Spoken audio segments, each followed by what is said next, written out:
que es para mí un honor moderar esta mesa redonda en un momento, además, periodísticamente tan oportuno como es la recientísima aprobación de la LOSU, y en este lugar que es un ámbito de diálogo con el que mi periódico y yo personalmente pues me siento siempre muy bien recibido y con el que tenemos una fantástica colaboración.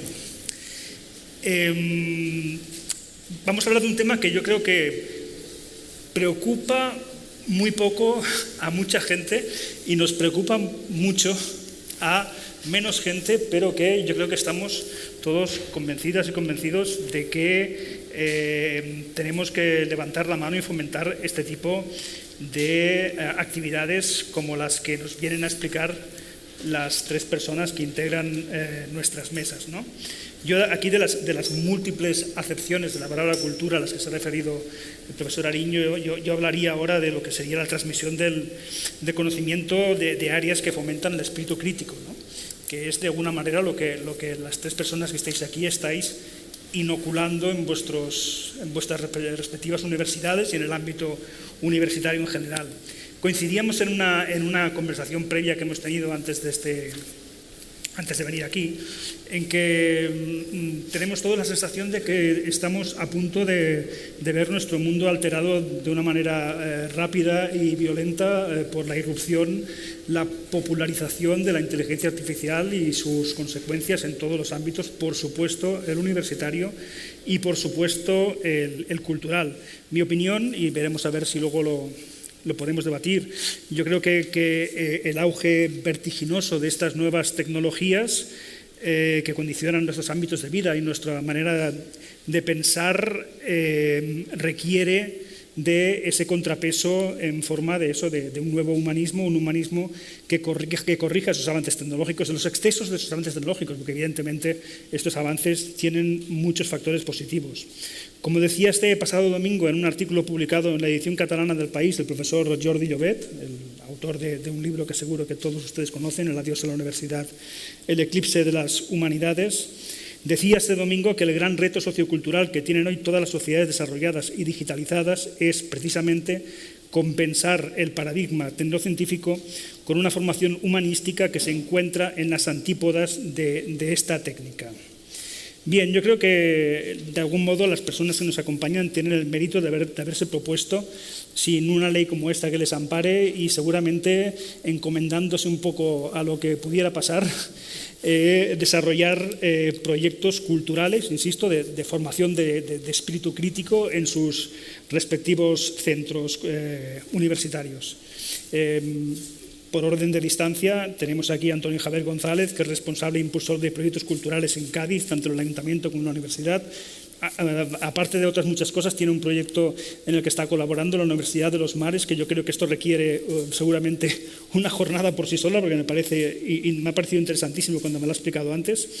Pero aquí nos hablará del proyecto Atalaya como conjunto de herramientas destinada a formación de gestores culturales. También tenemos con nosotros a Sonsoles Herrero, que dirige el aula de artes de la Universidad Carlos III de Madrid y que viene a hablarnos del pasaporte, entre otras cosas, del pasaporte cultural de esta universidad, que no solo fomenta la participación de los estudiantes en actividades culturales, sino que también sirve para enriquecer la comunidad cultural local, ¿no? Porque hay interacción entre universidad y esa comunidad.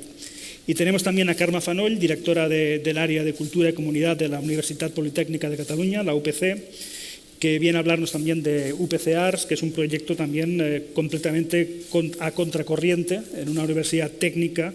Promueve esa aproximación humanística y ética desde las artes, desde la cultura, a ese entorno que es básicamente tecnológico, ¿no? Les pediría de entrada pues, que, como hay tres proyectos ilusionantes que demuestran que es posible introducir y expandir la cultura en la universidad, pues que nos expliquéis muy brevemente, porque así podremos debatir después esos tres proyectos y empezaríamos por este orden con Antonio González. Muy bien, pues buenas tardes y gracias.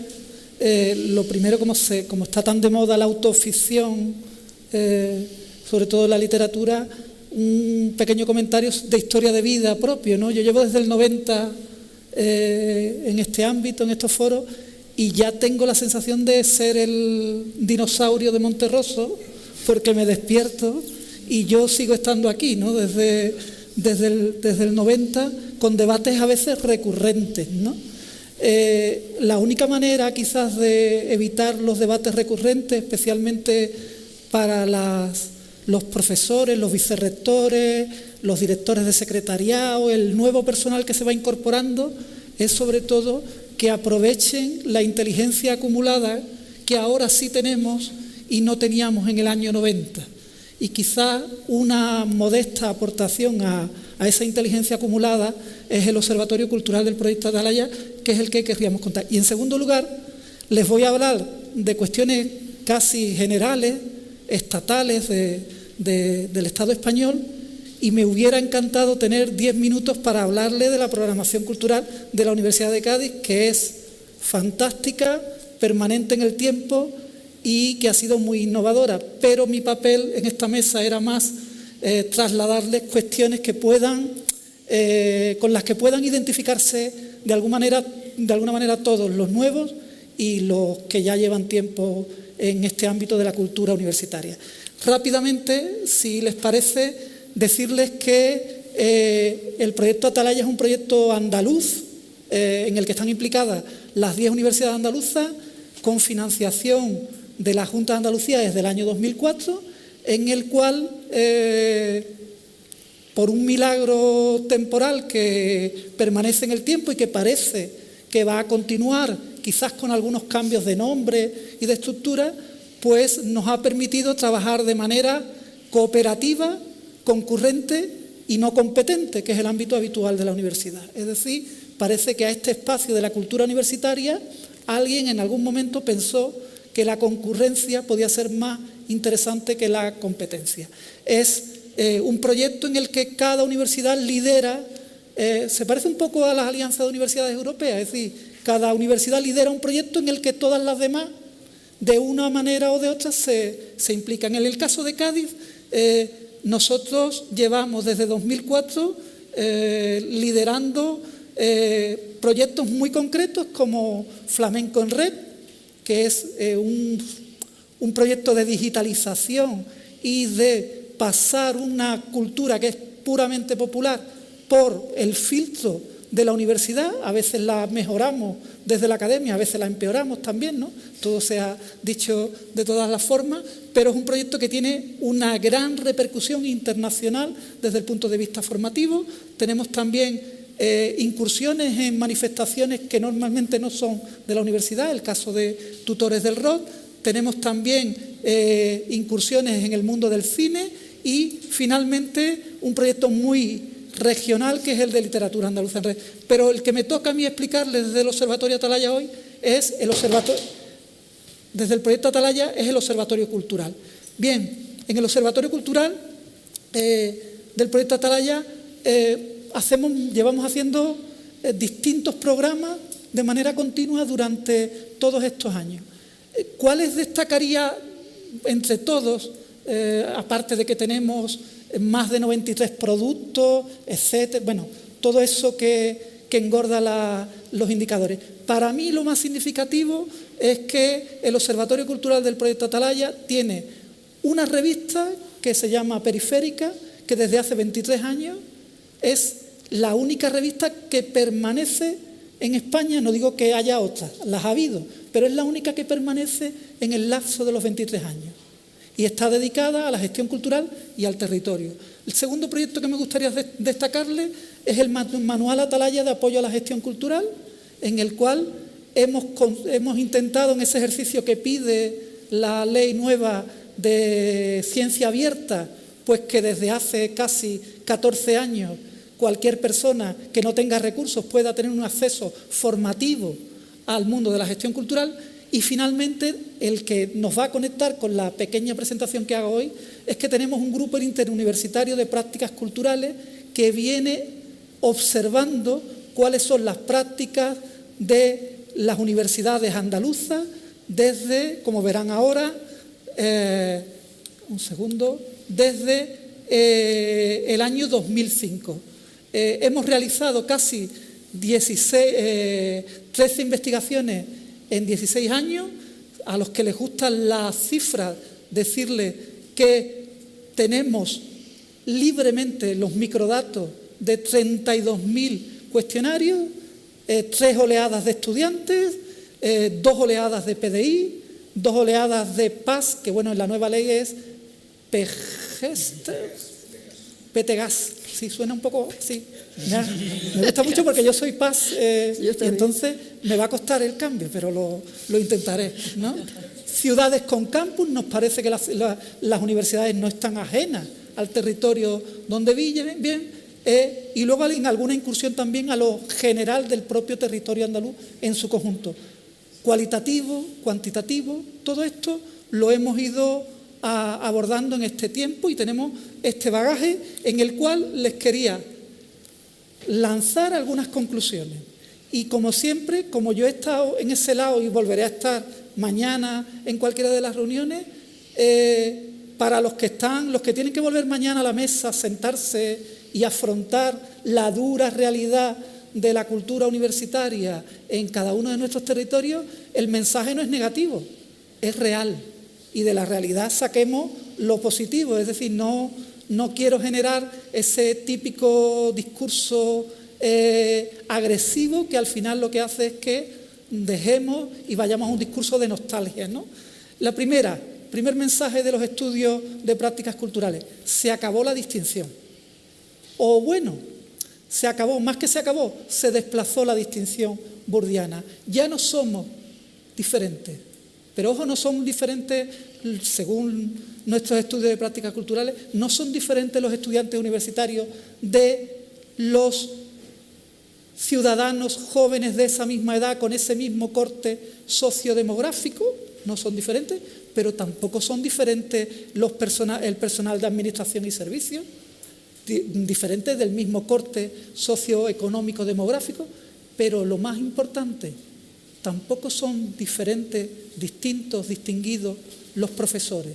Es decir, hay un cambio que nos lleva a reconsiderar nuestros proyectos.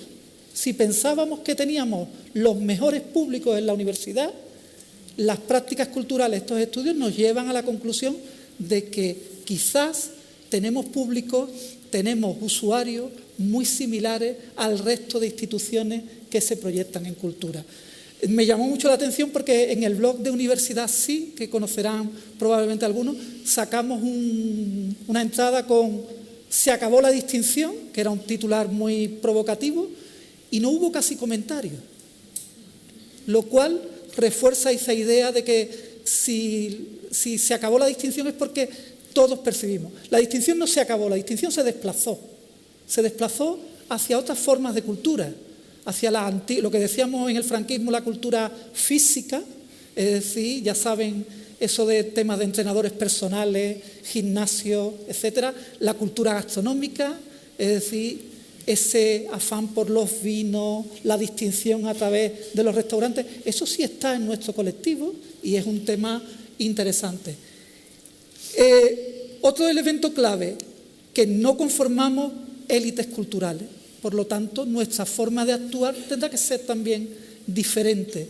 Y se elimina, como decía antes, se desplaza hacia otras formas culturales. Y luego, una aproximación. Pensamos muchas veces, y los datos dicen que sí, que nuestros colectivos, profesores, estudiantes, personal no académico, son colectivos muy homogéneos. Sí, son muy homogéneos, pero homogéneos con una técnica de miscelánea. Son muy homogéneos en las prácticas, que casi todas vienen vía plataforma. Es verdad que hay cada vez más un uso digital y personal individual de las prácticas culturales que les hace que elijan de forma muy homogénea, pero dentro de ese mix que eligen lo hacen con un concepto de miscelánea. Por lo tanto, de nuevo, los que programamos los tendremos que hacer sabiendo que lo hacemos ante un colectivo homogéneo, que cada uno de ellos tiene su propia miscelánea.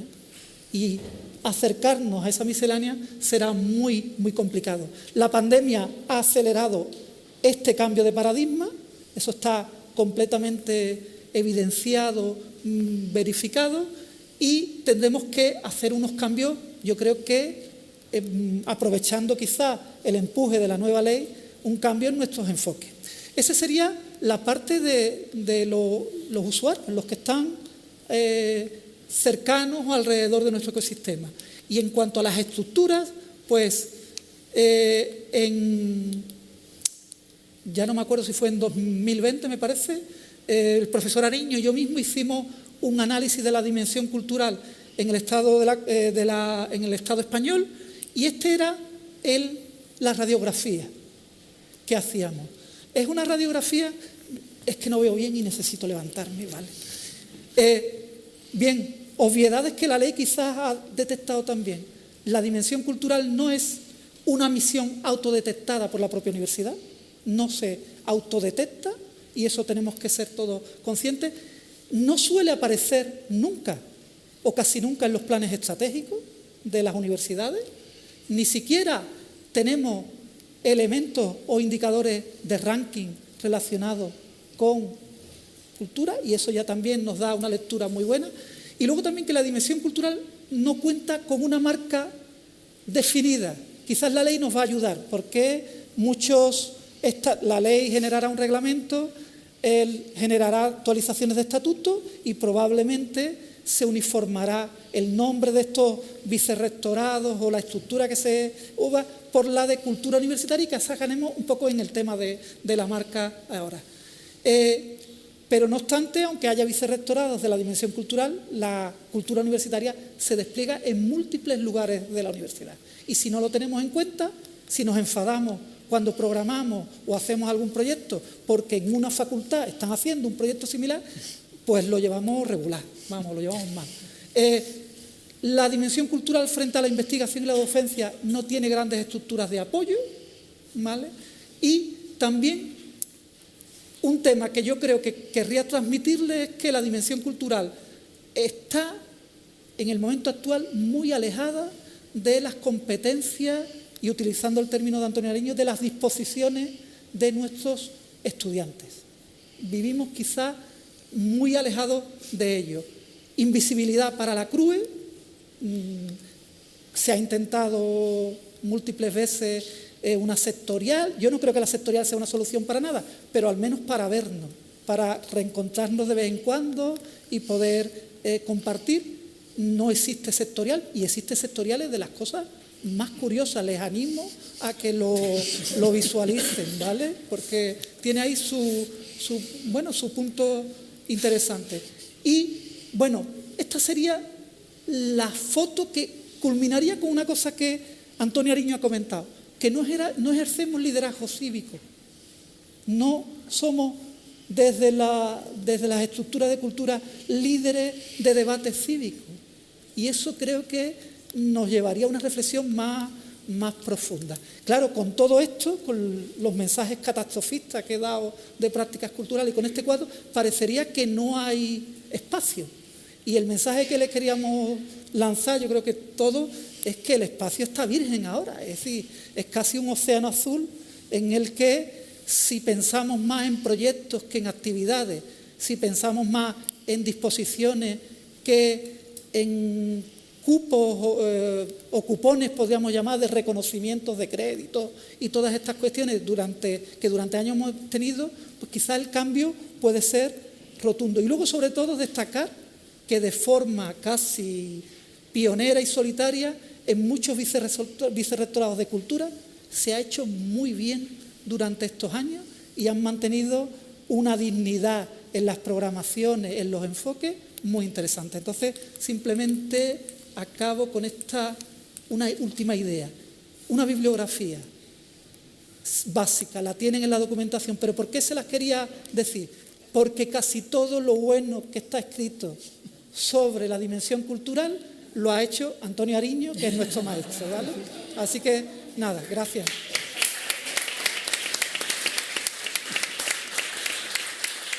Consuelo Herrero.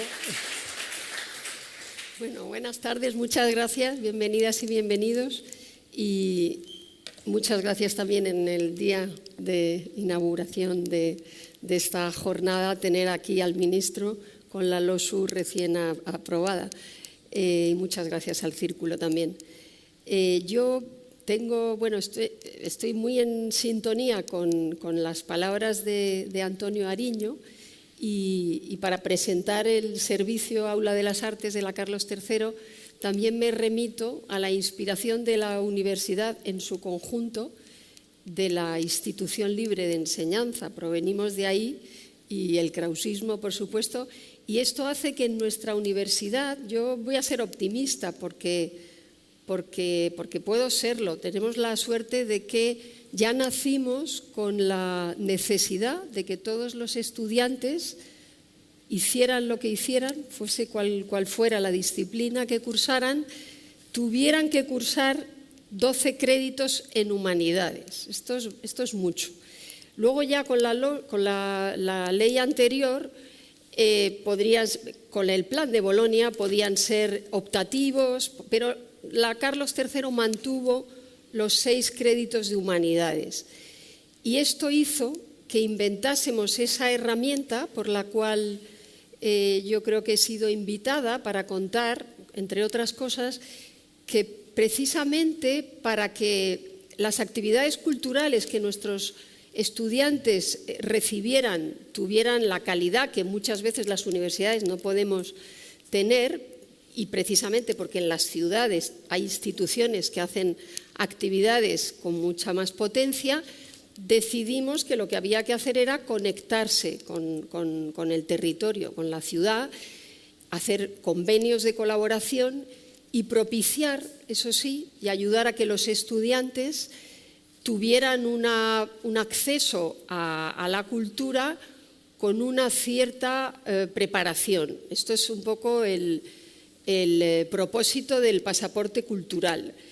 El alumno recibe la actividad en cualquier institución y mediante una herramienta como es esta y mediante ciertas evaluaciones que siempre son a través de evaluaciones, es decir, comentarios subjetivos, nada de ir a buscar en internet no sé qué cosa, plantarla en un papel y lanzarla, sino pueden ser preguntados por las actividades que han hecho aleatoriamente y tienen que hacer un comentario subjetivo de la experiencia, porque es lo que nos importa, la experiencia que han recibido mediante ese acceso a la cultura.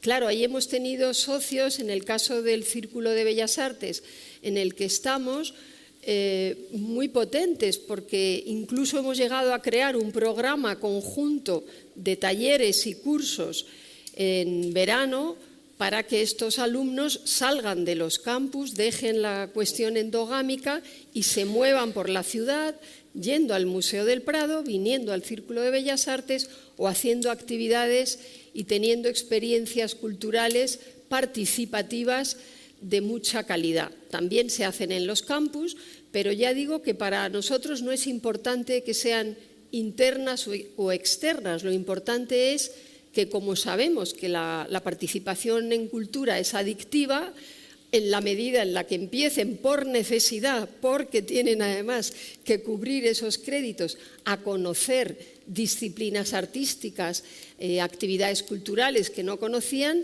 van a ser finalmente partícipes del gran proyecto cultural en los años en los cuales están cursando, que son muy importantes, porque son de sus 18 a sus 22 años, otras disciplinas. Esta es una de los proyectos que hemos visto que funciona y que para nosotros es fomentar la participación. También hay una parte importante en este servicio de Aula de las Artes que tenía mucho que ver con cuestiones que toca Antonio, y es que a veces los estamentos dentro de las universidades, PTGAs, PDIs, estudiantes, somos departamentos estancos, no nos mezclamos, y bueno, de alguna manera fomentar la participación en actividades, en experiencias artísticas que siempre sacan a uno de sus lugares de confort, que mezclan a personas que si no, no tendrían contacto, nos ha funcionado o nos está funcionando para crear una vida universitaria, que nos parece muy importante. El alumno, el estudiante, no va a recibir un diploma, un título, sino que va a compartir unas experiencias que van a hacer precisamente que su mirada cambie, que es para lo que la cultura fundamentalmente aporta herramientas, y que su visión sea más crítica. Esto es lo que a nosotros nos parece importante de la actividad que tratamos de fomentar en el interior. Claro que hay grupos artísticos, ya estos son más partícipes, pero para toda la comunidad universitaria ofrecemos una actividad que mezcle, que saque a la gente de sus lugares y que les haga sentirse en contacto con otras personas con las que habitualmente no se relacionaría. Por otro lado, hay otro proyecto que nos está dando, yo creo que buenos resultados, que es a partir de las innovaciones pedagógicas tendrían que ver con lo que he contado anteriormente, y ahí está la Escuela del Espectador para fomentar que luego la participación sea más conocedora del ámbito al cual se va a acudir. La innovación interdisciplinar sería otra de las partes de este servicio, en el que lo que hacemos es tratar de propiciar que las ciencias sociales, las humanidades y las disciplinas de la Escuela Politécnica se mezclen. ¿Y se mezclen de qué manera? Por un lado, en laboratorios que a través de proyectos como el proyecto Conjuntos, financiados unas veces con financiación pública de proyectos europeos, otras veces con financiación privada, como la Fundación Caraso, por ejemplo, que financia expresamente este proyecto Conjuntos, de crear interdisciplinariedad en una línea que llamamos dispares y en otra línea que llamamos omnívoros. En la línea dispares lo que tratamos es de mezclar estudiantes de disciplinas distintas, pero con artistas externos a la universidad generalmente, y con investigadores. A los investigadores les gusta mucho el contacto con los artistas porque les abren nuevas vías de investigación o hacen que dirijan su mirada de otra manera a sus propios proyectos de investigación. A los artistas les gusta mucho entrar en contacto con investigadores que les disparan también y les provocan muchas ideas a la hora de crear. Y a los estudiantes les hacen sentirse también muy útiles, porque muchas veces esos trabajos de fin de grado que se leen, se guardan y se tiran, se convierten en verdaderos procesos de trabajo y de investigación de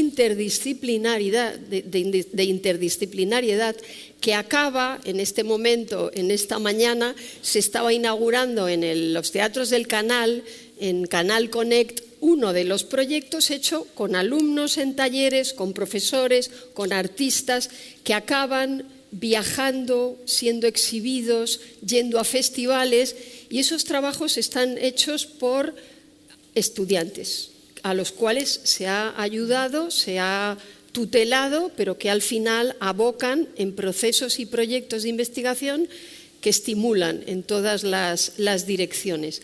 Entonces, bueno, todas estas líneas, la línea omnívoros también del proyecto Conjuntos, lo que hace es una primera mesa de conversación en estudiantes de distintas disciplinas con mentores que ayudan a que esas miradas que pueden venir de distintas direcciones converjan y se conecten en parejas que al final acaban siendo proyectos de dispares o de otro tipo. Todo esto que requiere por parte de las universidades, de la universidad nuestra en concreto, pues el apoyo logístico en infraestructuras, en recursos y también en tiempo, porque muchas veces nuestra experiencia, cuando generamos actividades que pensamos que van a tener interés, vemos que, sin embargo, adolecen del espacio, del tiempo en el cual estos estudiantes se pueden dedicar a encontrarse con otros, conversar y pasar una tarde sin otra ocupación que poner en común cuestiones, ¿no?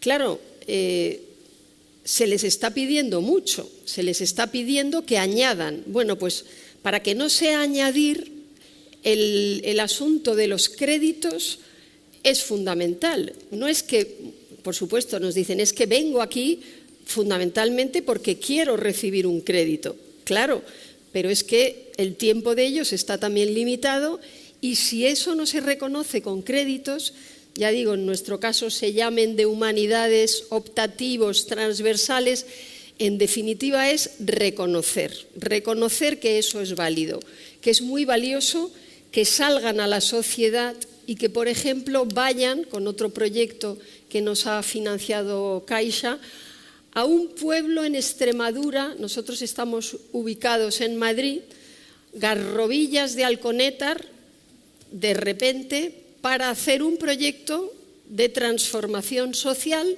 en donde se van a mezclar colectivos de distintas procedencias, en donde van a participar personas mayores. Esta es otra de las cuestiones de interdisciplinariedad, pero también intergeneracionalidad. Trabajamos mucho con niños, con institutos, con personas mayores, con personas en riesgo de exclusión, y lo hacemos y fomentamos que estos estudiantes salgan de los campus y se relacionen, no después, no aparte, no además, en el tiempo en el que están en la universidad, tomen conciencia y sean más sensibles a lo que hay en la sociedad, porque somos parte de la sociedad y debemos además participar y aportar nuestro granito de arena en la sociedad.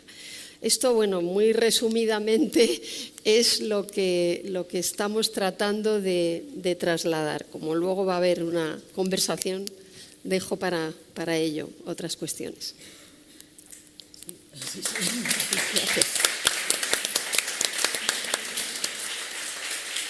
Carmen.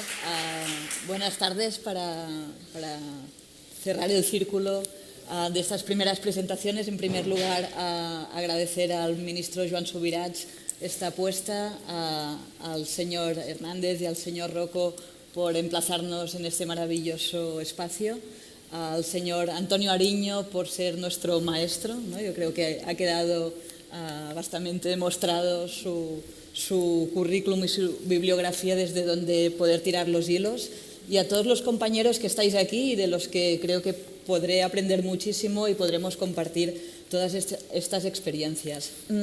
He preparado una presentación, pero no la veo, así que, Antonio, sí, vamos a intentarlo.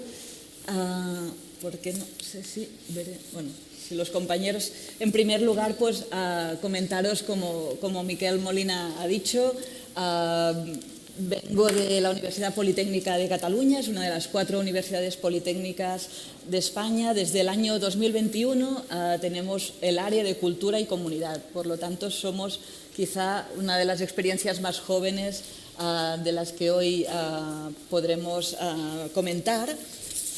Mientras se resuelve el tema de la presentación, así seguro que voy más rápido, comentaros también que al nacer este área de cultura y comunidad, donde también se emplazan las bibliotecas universitarias, que es uno de los espacios subversivos, diría yo, de la cultura. Con el señor Ariño comentábamos antes que bibliotecas y cultura debería estar totalmente amalgamada, igual que cualquier ciudadano hoy en día concebe las bibliotecas públicas, gracias, como un espacio abierto a cualquier conocimiento, un espacio desde donde entras y seguro que obtienes experiencias múltiples y variadas de encuentro cultural. Pues las bibliotecas universitarias creo que también tienen mucho recorrido para enlazarse a esta idea.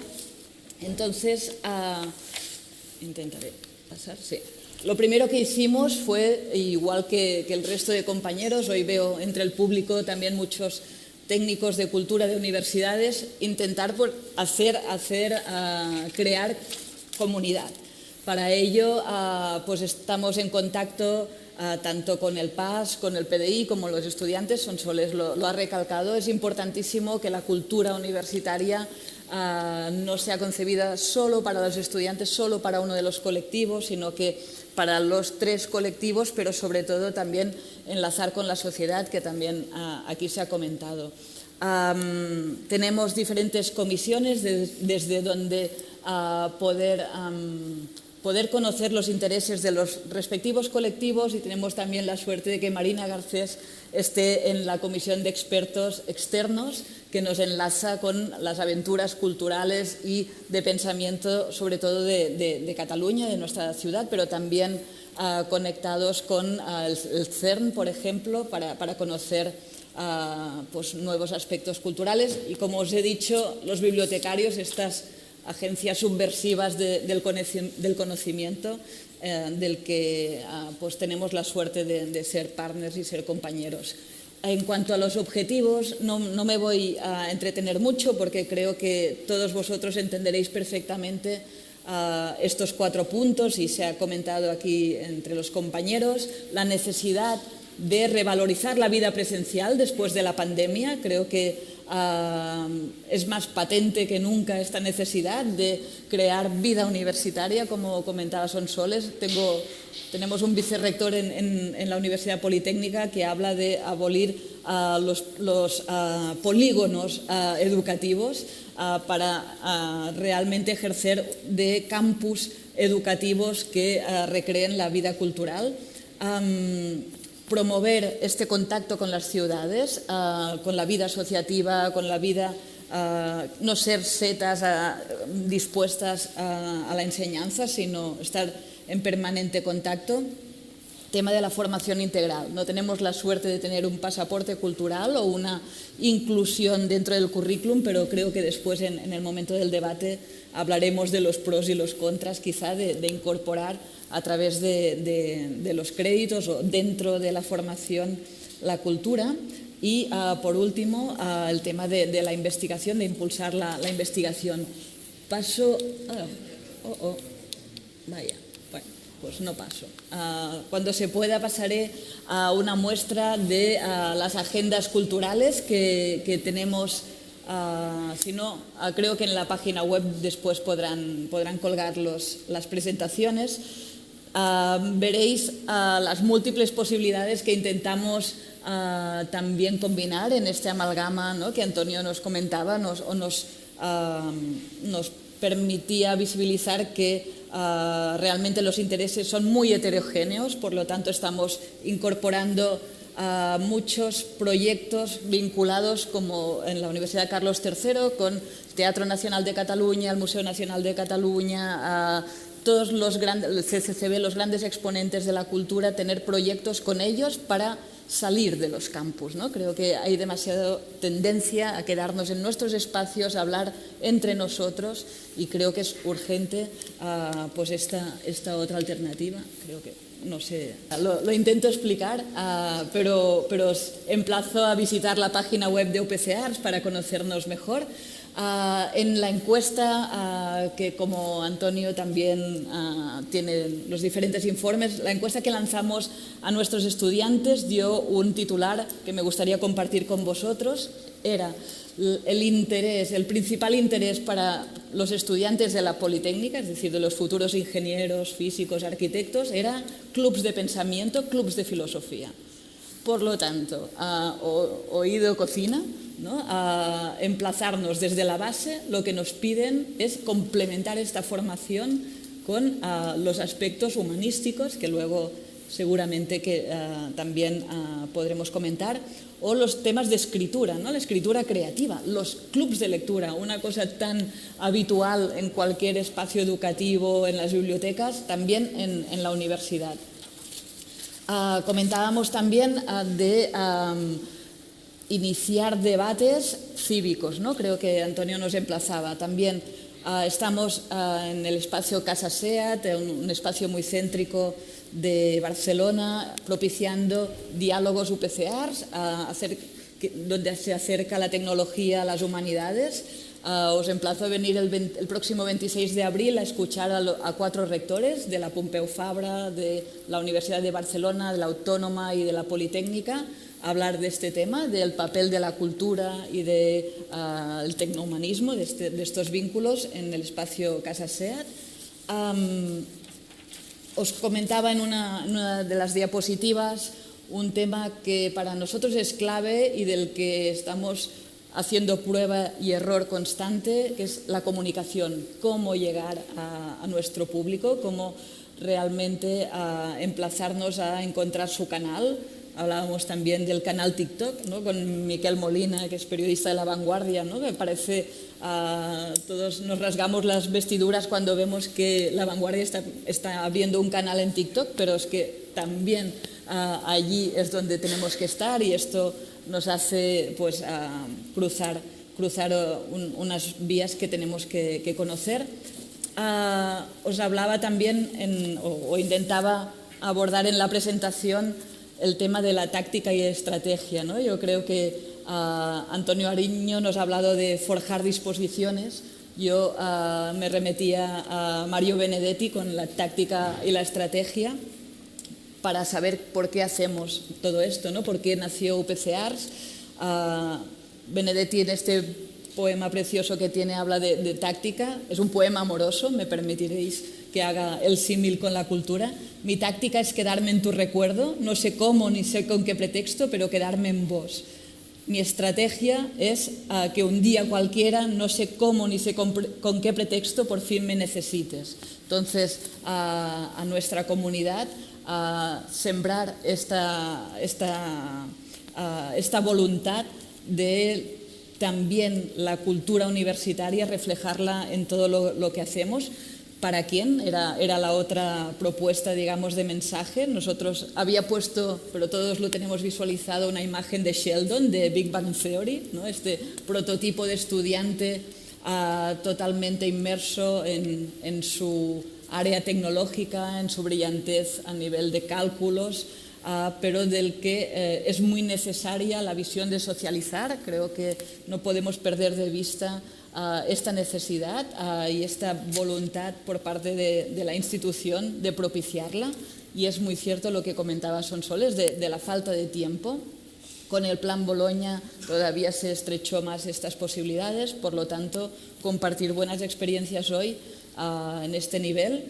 Y había puesto como última diapositiva una caña de pescar, porque coincidiendo con estas clamorosas estadísticas, ¿no? Que nos ha explicado Antonio, ¿no? del proyecto Atalaya, pues si solo un 14% de la sociedad visita regularmente los teatros, tampoco podemos esperar que en las instituciones universitarias, en las que siempre hemos proclamado una cierta élite cultural, pues tengamos un uso masivo, ¿no? de estos programas culturales. Por lo tanto, no se trata de una pesca de arrastre, sino una pesca muy selectiva, propiciar nuevas comunidades, nuevas amistades, nuevas redes para seguir creciendo y no desfallecer. Yo creo que jornadas o foros como los de hoy son muy, muy necesarios. No sé si será necesario la sectorial de la CRUE, pero sí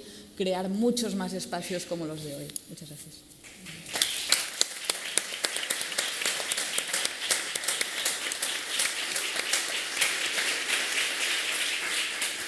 Gracias a los tres por estas interesantísimas presentaciones.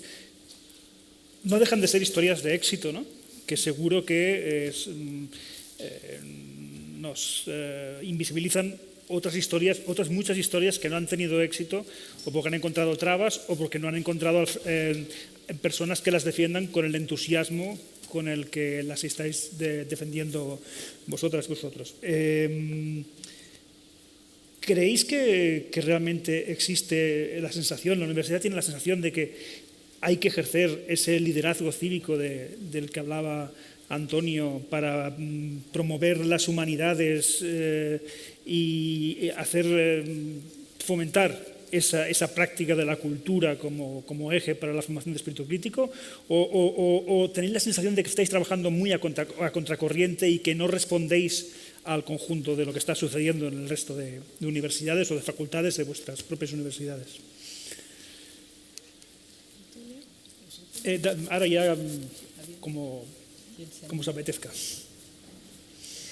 Bueno, yo quizá la contracorriente no me gusta, ¿no? Pero bueno, sí con ciertas dificultades, y ahí es donde deberíamos ahondar. ¿Cuáles son esas dificultades?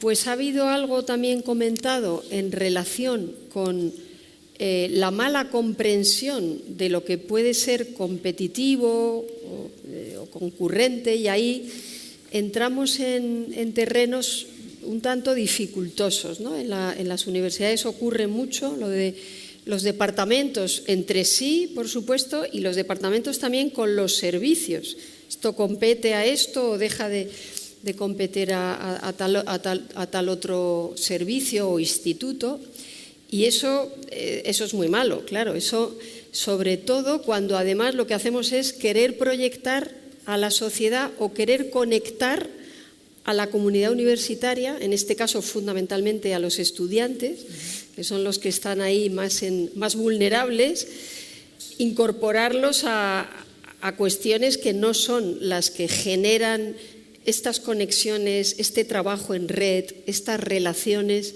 fundamentales en la sociedad. Yo creo que esto es algo que sí estamos entendiendo todos, pero que quizá en la universidad todavía no sabemos cómo hacer bien, ¿no? A mí esto me da un poquito de miedo, porque estamos, por un lado, lanzando estos discursos y queriendo hacer que esta participación para la transformación social se haga con colectivos, con instituciones, con asociaciones que están en la sociedad, pero que lo hacemos desde la universidad, y dentro estemos a puñetazo limpio, sin saber muy bien cómo acudir conjuntamente para ser más fuertes, ¿no? Precisamente, más complejos, ¿no? O sea, que hay algo ahí de esto, ¿no? De que tenemos que mirarnos un poquito críticamente y empezar a pensar cómo hacer para que primero arreglemos las cosas en casa y luego sepamos salir con humildad a contar algo de lo que podemos hacer fuera, ¿no? Esta es mi opinión. Bueno, yo considero que tenemos aspectos muy positivos en el interior de la universidad que quizás nosotros mismos no somos capaces de percibir. El primero es que es muy extraño un proyecto cultural en la universidad, una actividad cultural, un programa cultural que tenga imagen negativa. Y no se puede decir lo mismo de otras parcelas de la institución.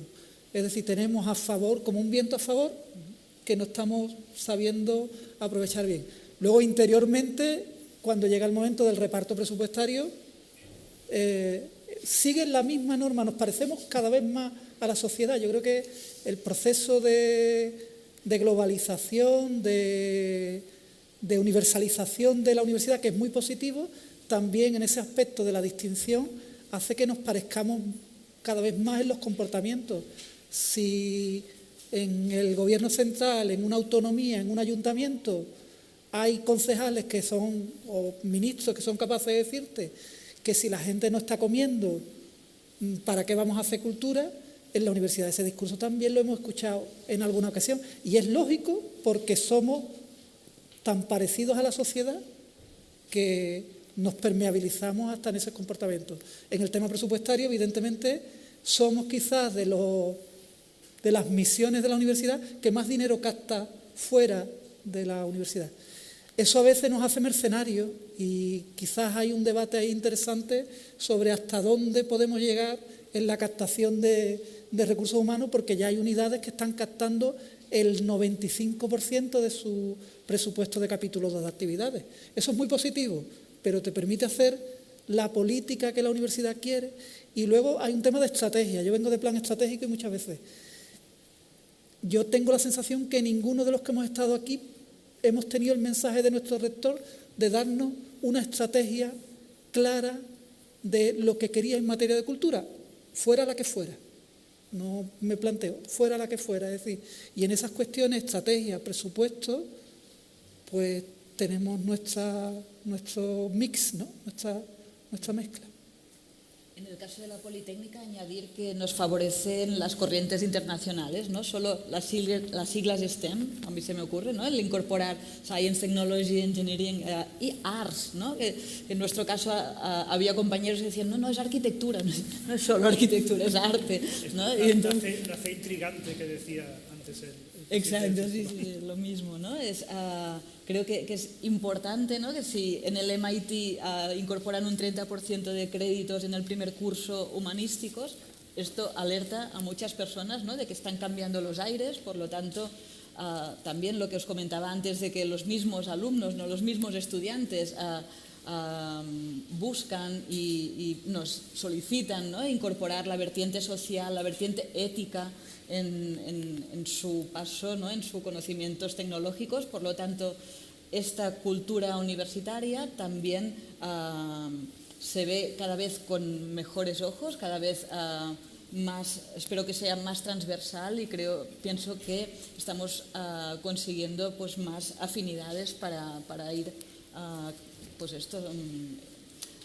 buscando que lo que estamos proyectando tenga más visibilidad tanto en la docencia como en la investigación, es decir, que no se quede aquí como las horas extras de los estudiantes, sino que intentar buscar los canales para ir al core business, ¿no? de la universidad, o para ayudar a conformarlo. No sé si alguna vez tendremos, ¿no? Desde el plan estratégico la visión desde arriba, pero sí que estoy segura de que tendremos complicidades para estar dentro. Se ha mencionado antes una cita de Califátides, ¿no? De solo la cultura nos puede salvar del desastre. ¿Estáis de acuerdo en que la práctica, el fomento de las humanidades en universidades y de la adquisición y práctica de conocimientos culturales puede servir para eso? Yo ponía el acento antes en los excesos de las nuevas tecnologías. Antonio Nariño ha puesto el acento en la crisis climática. ¿Estáis de acuerdo en que es más que nunca necesaria la cultura, en ese sentido en el que estamos hablando, para poner freno o para contrarrestar estos excesos? A ver, contrarrestar. Yo no diría contrarrestar porque yo considero que eso es cultura. Es decir, que toda la tecnología es cultura. De lo que se trataría, yo creo que es de dialogar precisamente con una mirada crítica, con una adquisición de conocimientos, porque claro, con toda la información de la que se dispone, cómo adquirir conocimiento significa que a partir de la ingente información, lo que hay que hacer es saber cribar, y ahí es donde entra la cultura. Y para mí la tecnología es a favor, es decir, que es cultura, está creada por el hombre y es la sociedad, y por tanto la cultura solo puede apropiarse, entender mejor y beneficiarse de ello, ¿no?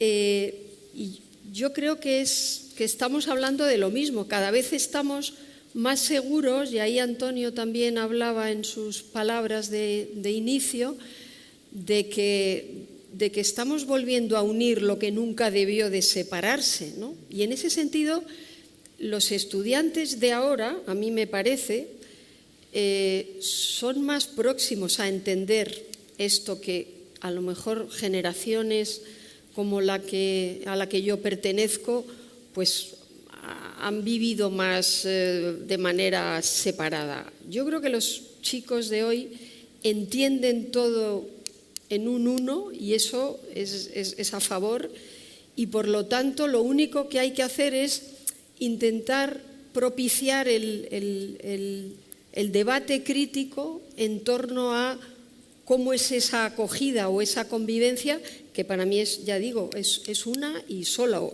una, es el conocimiento, sea tecnológico, sea humanístico, es que está fundido, ¿no? Yo ahí, me permito ahora recordar a un profesor de la universidad que nos dejó abruptamente durante la pandemia, es el profesor Antonio Rodríguez de las Heras, que siempre fue un visionario. Creó el Instituto de Cultura y Tecnología y él hablaba siempre desde ese mismo lugar y veía perfectamente que el futuro en realidad es al que damos un poco la espalda si no queremos aunar, ¿no?, estas cuestiones y nos estamos poniendo estúpidamente de espaldas a algo que solo puede ser utopía en el buen sentido, ¿no? Esto decía Antonio y yo creo que eso lo comprenden perfectamente los jóvenes, mucho más quizá que gente más madura. En la UPC estáis posicionados en el tema humanismo tecnológico. Estamos en ello y para poner también un ejemplo que va en la línea de lo que comentaba Sonsoles, creo también con el servicio de bibliotecas otra vez y UPCAR buscando un programa vinculado a fake news, ¿no? Hablábamos durante la comida de la importancia de la criba de la información, pero de ayudar a dar oportunidades a nuestros estudiantes de buscar canales informativos, ayudar desde las bibliotecas a propiciar estos debates críticos, a ver que hay algo más aparte de TikTok y Twitter.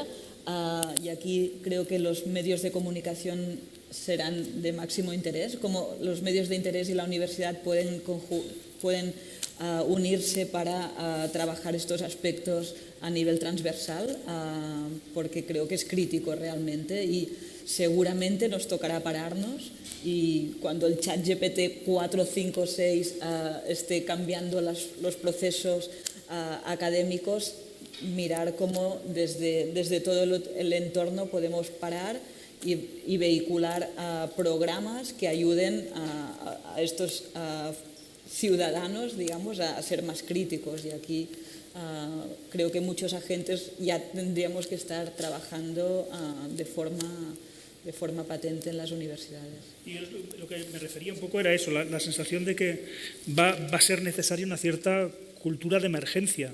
Y además estamos hablando de meses, no de mucho más tiempo, ¿no? Hemos visto de noviembre aquí, hemos conocido el alcance increíble para bien y para mal de la inteligencia artificial como una herramienta de uso diario, ¿no? Entonces, ¿creéis que puede ser necesario fomentar esta cultura de emergencia, de resistencia a este fenómeno, con todo el potencial que tiene de difusión de noticias falsas? Yo soy más de bajar al pasto, que decían los argentinos, ¿no?, con el balón, ¿no? Necesito. Yo creo que en el contexto actual necesitaríamos reflexionar sobre los formatos que utilizamos. No sé, lanzábamos ante la idea de quizás con un estudiante habrá que trabajar proyectos cortos de duración, porque su implicación es una implicación temporal y con objetivos muy concretos en los que el arte, la creación, la técnica, la ciencia estará, como decía él, en los colaborativos, estará mezclándose, pero también tenemos que pensar que a veces estamos utilizando formatos del 19 que a ellos les resultan completamente ajenos. Pero al mismo tiempo nos parece que tener todas las redes sociales del mundo soluciona el problema. Y yo les pregunto, yo estoy alejado ahora de la gestión pura y dura, pero le pregunto a los compañeros si los likes,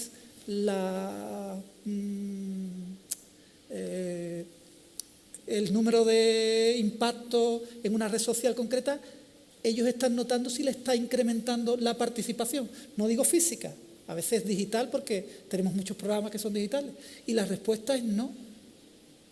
Entonces lo mismo estamos pensando que lo estamos haciendo bien porque tenemos unos ciertos impactos que nos dan conocimiento, pero esa idea que tenemos de la participación, ya sea digital, física, combinada, por proyectos más que por actividades, pues nos conformamos con lo otro, pensamos que con eso ya es suficiente. A mí me parece a veces que tenemos una excesiva dependencia de la comunicación. Yo pienso muchas veces si un día dejáramos de gastar dinero en comunicación, con perdón para la gente de ciencia de comunicación, si pasaría algo con las cosas que hacemos. Y tengo dudas. Sí, Pues tengo dudas. Pero soy mayor ya, ¿eh? Quizá nuestro deber también es escuchar mejor, más que lanzar, más que comunicar, escuchar, porque creo que es nuestro punto débil clarísimo de los programas culturales, a intentar emplazarnos y ir a buscar a los estudiantes, sobre todo, hacerlos protagonistas. Ahora que estamos en Madrid, ¿no? La movida madrileña, ¿cómo se propició? Pero hablas con el vicerrector de alumnos y te cuenta lo mismo, que muchas veces las cosas que hacen es porque no comunican bien. Hablas con la gente de emprendimiento y te dices que no comunicamos bien. Y yo digo, oye, todo el mundo le pasa igual, tiene problemas de comunicación, no sé. Nos queda muy poco tiempo para acabar el debate. Yo animaría a los Era para tres provocar un poco, ¿no? o a alguno de los tres a que, como seguro que aquí hay personas que pueden recoger un poco el guante, ¿no? en sus respectivas organizaciones, universidades y promover iniciativas como las vuestras, ¿qué les sugeriríais? ¿Por dónde empezar? ¿Quién se atreve? Yo puedo hacer una recomendación, ya Por favor. que, bueno, la primera es felicitación, porque en la ley se incluye un tema que parece temporal, que es el tema de, bueno, recupera en parte nuestro origen de los bisabuelos de la extensión universitaria, ¿no? El tema del rural. Gracias por incluir el rural en la ley, y ahí tenemos una práctica excelente en la Universidad Jaume I de Castellón, que tiene un proyecto en el territorio que de verdad, si hubiera que empezar de cero, yo me iría a hacer ahora le llaman job shadowing, un aprendizaje por observación durante un mes, porque si hay que empezar con una idea, con una buena idea, y a partir de la buena idea tener un plan, ¿no? Pero primero yo creo que está la idea. Sí, a mí me gustaría hablar de la imaginación en los formatos, ¿no? Has hablado de formatos. Yo creo que a veces nos aburrimos nosotros mismos con los formatos, ¿no? Somos obsoletos en los formatos o reproducimos algo que hemos venido recibiendo y nos damos cuenta, y también a veces cuando escuchamos y cuando vemos cómo se organizan las propias prácticas, los estudiantes de proyectos de colaboración, cuando se les empuja a que hagan ellos cosas, y observamos que las hacen de manera muy creativa. Y yo hablo de la Escuela Politécnica, en la que está precisamente el servicio de cultura nuestro, no está en ciencias sociales ni en humanidades, está en la Politécnica. Veo que tienen una enorme creatividad, mucha imaginación, y a veces no dejamos que eso ocupe el espacio que debe ocupar, ¿no? Las actividades que ellos organizan no tienen ningún problema de comunicación, se llenan, son las que más participantes tienen. Luego, lo que pasa es que no les estamos a lo mejor sabiendo atraer con nuestros formatos caducos, ¿no? Entonces creo que hay que echar un poco a volar la creatividad, incorporar las disciplinas artísticas para ayudar a fomentar eso, que es lo que tiene precisamente el arte, y romper más barreras para que la interdisciplinariedad de verdad se lleve a cabo, ¿no? Porque adolecemos de una cierta caspa en ese sentido. Sí, es así, de verdad. Entonces, bueno, por ahí iría mi propuesta, ¿no? Sí, yo me sumaría y como palabra clave lanzaría quizá los prescriptores, ¿no? Yo hablo de la secta UPCARS, ¿no? de estos entusiastas de la idea de generar un colectivo de cultura, de generar nuevas propuestas, de enlazarnos, por lo tanto, de personas entusiastas que ayuden dentro y fuera de las universidades a canalizar y hacer red. Muy bien, pues lo dejaríamos aquí. Me he quedado con muchas ganas de conocer más vuestros proyectos. El de Karma lo conozco un poco mejor y también subrayaría como tangencial del debate el tema de la ruptura, de acabar con los compartimentos estancos y la mezcla de disciplinas. Esta casa, el Círculo de Bellas Artes, lo practica activamente.